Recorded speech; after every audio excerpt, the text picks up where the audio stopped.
नियत में खोट। गीता को जन्म से ही एक चीज उसके परिवार से मिली थी और वो थी जिम्मेदारी।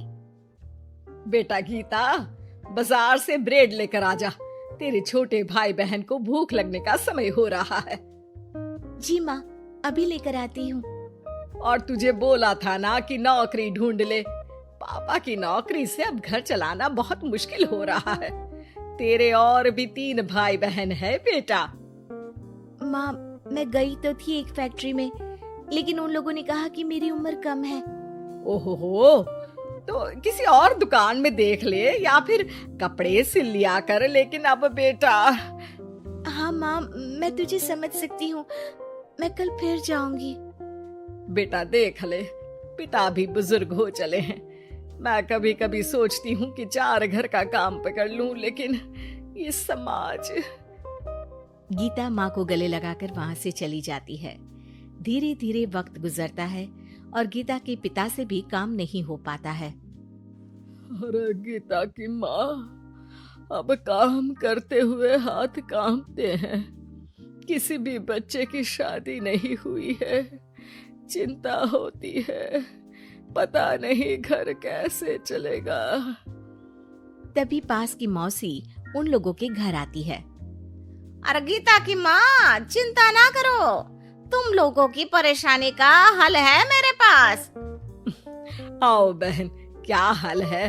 कोई खजाना मिल गया क्या? अरे खजाना ही समझो। गीता की शादी के लिए एक लड़का है। लड़का अच्छी नौकरी करता है, अपने 2 मकान है और शादी के बाद वो तुम लोगों का ख्याल भी रखेगा। ऐसा क्या देख लिया गीता में उसने जो इतना सब करने को तैयार है? अरे भाई साहब, अब आप लोगों से क्या छुपाना। लड़के की पहली बीवी का स्वर्गवास हो चुका है और 2 छोटे बच्चे भी हैं। अरे क्या बोल रही हो मौसी? नहीं नहीं, मैं ऐसी जगह अपनी गीता की शादी नहीं करूंगी। हाँ, मैं भी गीता को किसी ऐसे घर में नहीं भेजूंगा जहां 2 बच्चे पहले ही हो। देखो, गीता मेरी भी बेटी जैसी ही है। अरे लड़का बहुत ही शरीफ है, हो सकता है उसके भाग्य में गीता हो। कोई ऐब नहीं, बच्चे इतने छोटे हैं कि असली माँ और सौतेली माँ में फर्क भी नहीं समझेंगे। अरे लेकिन गीता ही क्यों? क्योंकि गीता को मैं जानती हूँ, कोई दूसरी लड़की उन बच्चों का जीवन खराब कर देगी। काफी मनाने के बाद और हालात को देखते हुए गीता की शादी गणेश के साथ हो जाती है। गीता, मैं ऑफिस जा रहा हूँ।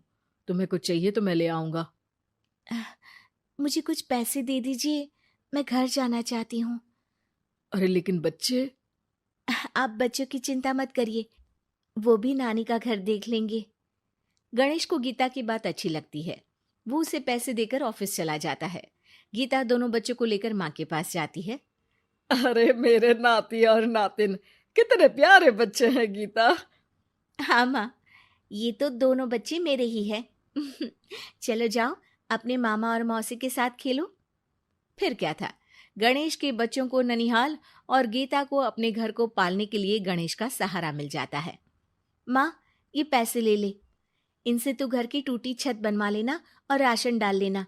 और हाँ, मैं ना ये कपड़े भाई बहनों के लिए लाई हूँ। धीरे धीरे गीता का घर भी संवरने लगता है। वो अपने ससुराल में भी अच्छे से रहती है और फिर गीता को एक बेटा होता है। गीता, तुम चाहो तो अपनी माँ को यहाँ मदद के लिए बुला सकती हो।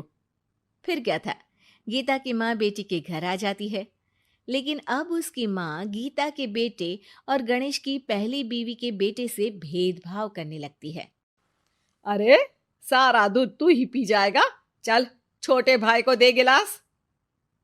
लेकिन नानी, ये तो मेरा दूध है, वो अपना ग्लास खत्म कर चुका है। अरे चुप, बिल्कुल चुप, बड़ा आया मेरा गिलास वाला।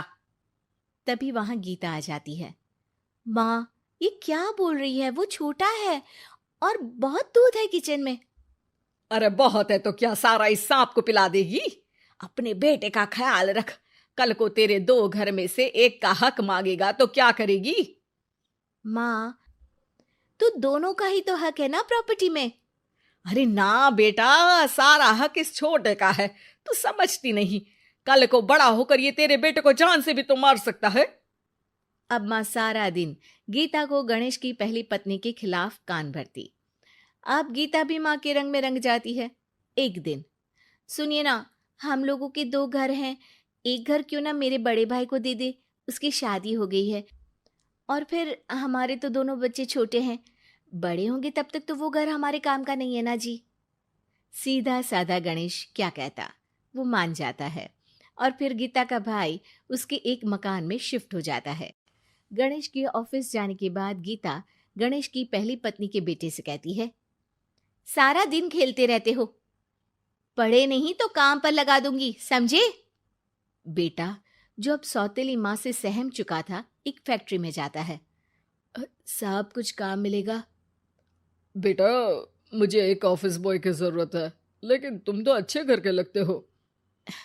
हाँ हूँ भी, लेकिन फिलहाल काम की तलाश है। बेटा एक फैक्ट्री में चपरासी बन जाता है और एक दिन दुखी गणेश का स्वर्गवास हो जाता है। अब तो तेरे पापा भी नहीं रहे, चल निकल इस घर से। अरे क्या बोल रही है बहन, इस घर में इसका कानूनी अधिकार है, कहीं कोर्ट कचहरी का चक्कर लगा तो तू इस घर की भी नहीं रहेगी। अरे तो अब क्या करूं? बस तू अब इसकी शादी कर, इसकी बीवी को खूब सताना कि ये खुद ही बीवी को लेकर घर छोड़ दे। गीता को भाई की बात जंच जाती है, लेकिन कहते हैं ना कि पाप का घड़ा तो भरता ही है। बेटी की शादी के बाद उसकी बीवी सास से भी 4 कदम आगे निकलती है। ए, क्या सारा दिन सोती रहती है, कोई काम नहीं है क्या? चल निकल इस घर से और अपने पति को भी लेती जा। हाँ हाँ तो चली जाती हूँ, वैसे भी ससुर जी के 2 मकान हैं, तो एक तो हमारा ही है, बस अब तो आप हमें अलग ही कर दो। आय हाय, कल की आई छोकरी, मकान दे दूं? अरे वो तो मेरे भाई ने तेरे ससुर से खरीदा था पूरे नकद पैसों में। अच्छा, तो कागज दिखा दो और जो मकान बिकने में पैसा आया उसमें हिस्सा दो, तभी घर खाली करूंगी। सास का पारा 7वें आसमान में चढ़ जाता है, लेकिन करती भी तो क्या, ना तो उसके पास कागज थे और ना ही पैसे।